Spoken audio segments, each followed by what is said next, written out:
Hi guys, I'm Laura Vitale, and today on this episode of Laura's Kitchen, we're making my mini ravioli soup. If you follow me on Instagram, I shared, my sister comes over. This is what happens, okay? Hello. Yeah, I'm on my way over. I'm hungry. Please, can I have something to eat? I'll be there in 20 minutes. Story of my life.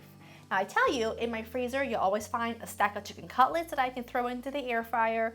By air fryer, I mean my actual skillet with a little bit of olive oil. Let's be frank, but you can use an air fryer. Hashtag I love oil. And I always know that I can pull something together really fast with basic things that I already have on hand. This soup is such a go-to because I change it no matter what, because it depends on what I have on hand. I just change it up, right? I posted a reels about it. You guys loved it. It got over 100,000 views, and the DMs and the comments were lit with a lot of you asking for the recipe. So let's get going. I'm going to show you sort of the basic way I make it, but you can change things up. I always add sausage to mine. These are actually some roasted garlic and pepper chicken sausages. I have made this with leftover cooked sausages. I've made this with ground beef. I've made this with turkey sausages. I have made this with smoked sausages. Like whatever you have is fine. I just went ahead and cut that into little coins. I'm gonna add some celery and onions. I didn't add it last time I made it because simply forgot, but I'm gonna go ahead and add them into a little mini food processor, because the thing about this soup is that not only is it absolutely delicious, leftover onion, not only is it absolutely delicious, it's also really quick and easy to pull together. And on days like today where I am short for time, and I just don't even want to spend the time chopping and letting things cook for a long time, throw them all in a food processor, give it all a really fine chop, and it saves you time chopping, and it takes a lot less time to cook. I'm gonna go ahead and add some garlic right in. I'm gonna go ahead and whiz it up until it's really finely chopped, and then I'm gonna add it to my pot with some olive oil that I have preheating. It's actually smoking, but it'll be ready. I love it. I love using my little mini chopper. It just makes life a lot easier. And if you have picky kids who don't like chunks of things, adding things in a food processor to really chop them down really makes a big difference. Like, I can't even tell you how many vegetables I do this method with for Mia, and I add it to soups and stews all the time, and she loves it. Has no clue. As long as it's got some pastina in there, as long as it has some ditalini or mini ravioli, she is fine, and I am happy. I'm gonna go ahead and just season this with a little bit of salt, let it cook just a couple of minutes, and then we will add the sausage. Veggies look good, they've softened, they're fragrant. I'm gonna go ahead and add my sausage. I mean, did you know that that is garlic? Well, some of it is garlic and some of it is mozzarella. And let me tell you something, it is delicious. Got it from the Costco. It is so good. If I wasn't using this particular sausage, I would throw in like a quarter of a red bell pepper, thinly sliced. I really like it. It kind of adds a little bit of sweetness, just an extra note of flavor. This particular sausage, because it is chicken sausage, it's not going to really render any fat at all. If I were using pork sausage, I would render it first, discard all of the fat, and then proceed. But it really does depend on what you're using.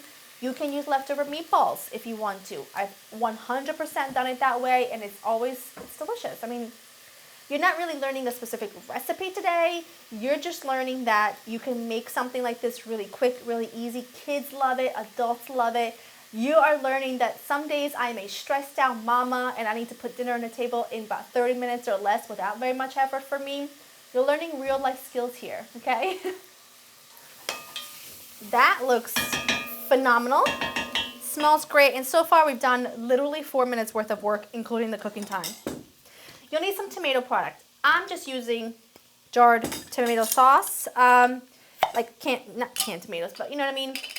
These are my home canned tomatoes. You can use leftover marinara sauce, which I've done. You can use a tube of tomato paste, which I've done. Any tomato product you got, you can use. First, you'll add some stock. I'm doing beef. Add some stock right in there. You need plenty of liquid to cook your ravioli. Lovely. So pretend that's beef stock, but it's really just beef bouillon powder. I've got some Italian seasoning because I like flavor. I love me some flavor. Then you'll add some of the tomato product. Please don't splash, please don't splash, please don't splash. Let's see, I would say about, yeah, half is good. Oh yeah, that is perfect. Beautiful. And then one of the secret weapons, the rind of some Parmigiano Reggiano. This really does take everything over the edge. Like this makes everything so much better. You cannot even imagine. And a few pieces of basil if you have it. It's good. Tear it up, throw it in there.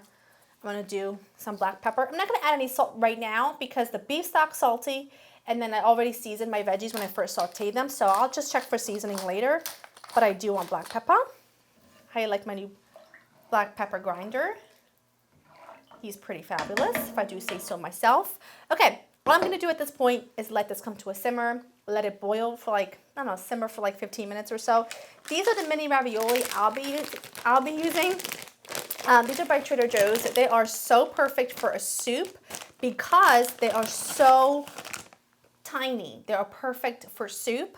If you can't find them, you can use tortellini, you can use ditalini, you can use rice, you can use anything your heart desires, but it is particularly delicious with those. But any cheese-filled tortellini, ravioli, whatever, will be wonderful. So let that simmer for a bit, and when it's ready, we'll add the ravioli.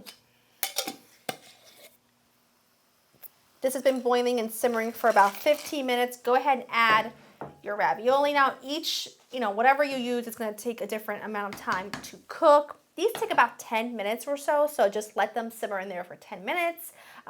It smells fantastic. I did adjust the seasoning to taste. I added just a small pinch of salt, so go ahead and do that at this point. You want it, before you add your ravioli, you want it almost to the point where it tastes a little too salty, but that's because once you add the ravioli, all of that flavor will also be absorbed by the ravioli. You don't want the ravioli to be bland, if that makes any sense. So, boil that for 10 minutes, then we serve. That looks wonderful. It is done. And let me tell you something. That took less than 30 minutes altogether, which is perfect, especially when it's a busy weeknight. Or if you've got people coming over last minute, you can throw it together with whatever you've got on hand, and it's always phenomenal. Next time you're at Trader Joe's, grab a couple of bags of those mini ravioli and you are in business. Lots of cracked black pepper, a little bit of extra palm. I say a little bit, but you know. And then just a little bit of fresh basil. And that's done. It is so simple and it is so easy. It smells like home. And now I'm gonna mix it together because that's just what I do. I'm not the neatest cook. I'm not the neatest eater, if that makes any sense. You could also add, when we whizzed up the carrots and the onion, add, I was going to say an eggplant. I meant to say a zucchini. Add a zucchini to it. Add a can of beans to that, by all means. That is heaven. That is heaven. A nice crusty bread alongside, which I am most definitely going to do. And you need nothing else except quiet time with your family at the table. With this, you're done. LauraInthekitchen.com for the full written recipe. I hope you're going to enjoy spending time with me, and I will see you in the next one. Bye.